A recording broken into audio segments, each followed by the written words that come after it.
नमस्कार, आप सभी का स्वागत है तिवारी एकेडमी में। आज हम बात करने वाले हैं कक्षा 7 में हिंदी व्याकरण के लिए अध्याय 16 की, जिसका शीर्षक है वाच्य यानी वॉइस। तो चलिए शुरू करते हैं। हमने इंग्लिश भाषा के लिए, इंग्लिश लैंग्वेज के लिए आपने ज़रूर वॉइस को पहले सुना होगा, एक्टिव वॉइस, पैसिव वॉइस वगैरह वगैरह। नहीं भी सुना है तो कोई बात नहीं है। आज हम हिंदी में, हिंदी व्याकरण में समझेंगे कि वॉइस यानी वाच्य क्या होता है। ठीक है, तो सबसे पहले मैं एक काम करता हूँ, जो स्क्रीन पे लिखा हुआ है आपके सामने पढ़ता हूँ, फिर हम उसको बहुत अच्छे से समझेंगे कि क्या लिखा है, क्यों लिखा है। देखिए, लिखा है कि निम्न वाक्यों को ध्यान से पढ़िए। मैं ध्यान से पढ़ूंगा, आप कान से सुनिएगा। सबसे पहले लिखा है कि राजू पत्र लिखता है। फिर लिखा है राजू के द्वारा पत्र लिखा जाता है। एक वाक्य लिखा है प्रिया फल खरीद रही है। उसी के सामने लिखा है प्रिया के द्वारा फल खरीदे जा रहे हैं। एक वाक्य लिखा है राकेश पुस्तक पढ़ता है, और उसी के सामने लिखा है राकेश के द्वारा पुस्तक पढ़ी जाती है।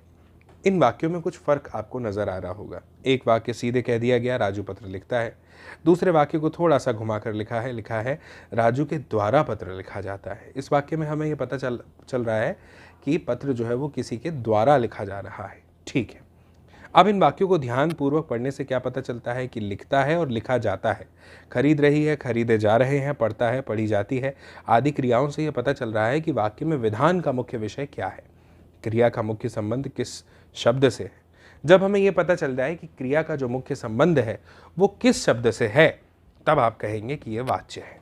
समझिएगा, परिभाषा से और अच्छे समझ में आएगा।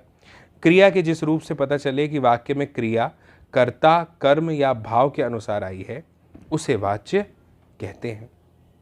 हमने जब क्रिया के बारे में पढ़ा था, तब हमने इस बारे में भी पढ़ा था कि क्रियाएं क्या होती है, अकर्मक क्रिया क्या है, सकर्मक क्रिया क्या है। तब हमने इस बात पे थोड़ा ध्यान देने की कोशिश की थी, सकर्मक क्रिया में और अकर्मक क्रिया में कि क्या फ़र्क होता है। आपको वो अध्याय याद होगा, है ना? आपने वह वीडियो ज़रूर देखा होगा। तो बस आप समझिए कि वाच्य को पढ़ने से वो सारे कंसेप्ट क्लियर हो जाते हैं कि क्रिया कर्ता, कर्म या भाव किस अनुसार आई है। अब वाच्य के कुछ भेद हैं, उसको समझेंगे तो और ज़्यादा स्थिति स्पष्ट हो जाएगी। इस बात का पूरा ध्यान रखा जाएगा कि इस अध्याय से संबंधित यानी वाच्य से संबंधित कोई भी प्रश्न ऐसा नहीं आना चाहिए परीक्षा में जिसका उत्तर आपको ना बने। इस अध्याय को बहुत अच्छे से आज आप समझने वाले हैं, तो बिल्कुल निश्चिंत होकर आराम से इस वीडियो को देखिए। चलिए आगे बढ़ते हैं। वाच्य के 3 भेद हैं, एक है कृतवाच्य यानी एक्टिव वॉइस, एक है कर्मवाच्य यानी पैसिव वॉइस, और एक है भाववाच्य यानी इम्पर्सनल वॉइस। ठीक है, सबसे पहले एक्टिव वॉइस यानी कृतवाच्य को समझते हैं। जब वाक्य में क्रिया में के लिंग, पुरुष और वचन कर्ता के अनुसार होते हैं, जैसा कर्ता है उसी के अनुसार उसका लिंग है, पुरुष है, वचन है, तो उस क्रिया को कृतवाच्य कहेंगे। बहुत ही सरल है, जैसे मोहित पुस्तक पढ़ता है, सोनम दौड़ती है, औरतें खाना बना रही हैं।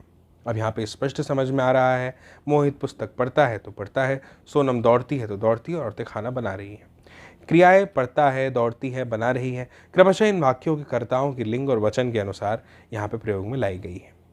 ठीक है, ठीक है। अब कर्मवाच्य को समझिएगा। कर्मवाच्य में क्या बताया जा रहा है हमसे कहा जा रहा है कि जिस वाक्य की क्रिया के लिंग और वचन कर्म के अनुसार होते हैं। यहाँ पे जो है आप देखेंगे, हमने जब कृतवाच्य पढ़ा था तो उसमें लिखा था कि क्रिया के लिंग, पुरुष, वचन जो है वो कर्ता के अनुसार हो रहे हैं, इसलिए उसे कृतवाच्य कहा था। यहाँ पे जिस वाक्य की क्रिया के लिंग, वचन, कर्म के अनुसार होते हैं, यानी कर्म की प्रधानता है, तो वहाँ पे कर्मवाच्य आएगा।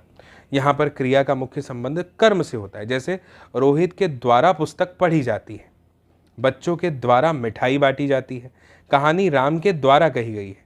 तो पुस्तक, मिठाई और कहानी ये इन वाक्यों के कर्म है। इन वाक्यों की क्रियाएं इन्हीं कर्म के लिंग, वचन के अनुसार ही प्रयोग हुई है, इसलिए से ये कर्मवाच्य की क्रियाएं कहलाती हैं, यानी पैसिव वॉइस अंग्रेजी में। इसके बाद में समझिएगा कि भाववाच्य क्या है।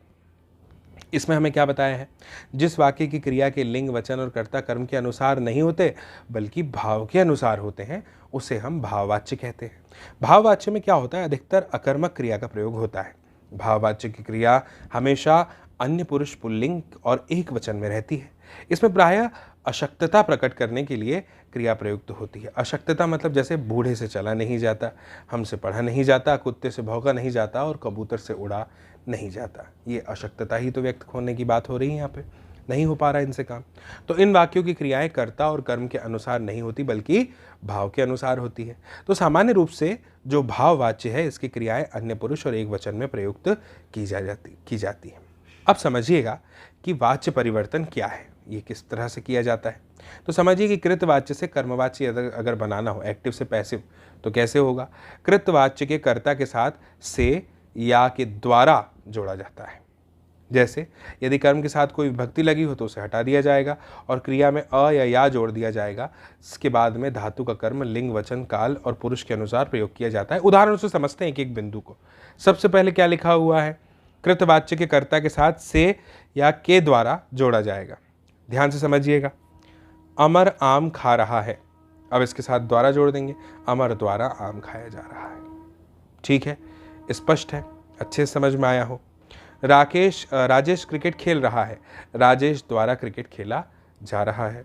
अंशु दूध नहीं पी रही है, अंशु से दूध नहीं पिया जा रहा है। दिनेश गेंद खेलता है, दिनेश से गेंद खेली जाती है। रोजी पुस्तक पढ़ती है, रोजी के द्वारा पुस्तक पढ़ी जाती है। इस तरह से तो ये तो हो गया कृतवाच्य से कर्मवाच्य बनाना। अब अगर कृतवाच्य से भाववाच्य बनाना हो तो कैसे बनाएंगे, देखिए। कर्ता के साथ से या द्वारा के द्वारा जोड़ा जाता है, पहली बात। दूसरी बात यह ध्यान में रखेंगे कि क्रिया के साथ काल के अनुरूप जाना धातु के रूप लगाए जाएंगे। अभी आप समझ जाएंगे क्या होता है इसका मतलब। और भाववाच्य की क्रिया हमेशा अन्य पुरुष एक वचन पुल्लिंग में रहेगी। जैसे मैं नहीं भागता तो मुझसे भागा नहीं जाता। ये देखिए, जाना जो है उसी धातु के रूप लगाए जा रहे हैं, जाना का ही लिखते हैं, जाता जाएगा, ये सब जाना का ही रूप है। अब हम नहीं दौड़ेंगे, अब हमसे नहीं दौड़ा जाएगा। सुमित छत पर कूदता है, सुमित से छत पर कूदा जाता है। अध्यापिकाएं पढ़ाती हैं, अध्यापिकाओं से पढ़ाया जाता है। अब देखिए, यहाँ पे अध्यापिकाएं हैं तो पढ़ाती हैं लिखा है, लेकिन यहाँ पे पुल्लिंग में जो है वो क्रिया का प्रयोग हो रहा है। जैसे अध्यापिकाओं से पढ़ाया जाता है, पढ़ाई जाती है ऐसा नहीं लिखा, अध्यापिकाएं होने के बावजूद पढ़ाया जाता है लिखा है। ये वाक्य भी यहाँ पे समझ में आ गया। सीमा सोई, सीमा से सोया गया। इस तरह से कुछ बातें जो हमें इस अध्याय में ध्यान में रखनी चाहिए वो क्या है कि क्रिया के जिस रूप से ये पता चले कि उसके लिंग, वचन और पुरुष का प्रयोग कर्ता, कर्म या भाव में किसी के अनुसार किया गया है वह कहलाता है वाच्य। दूसरी बात, जब क्रिया कर्ता के लिंग, वचन और पुरुष के अनुसार अपना रूप बदलती है तब कर्तृवाच्य कहलाती है।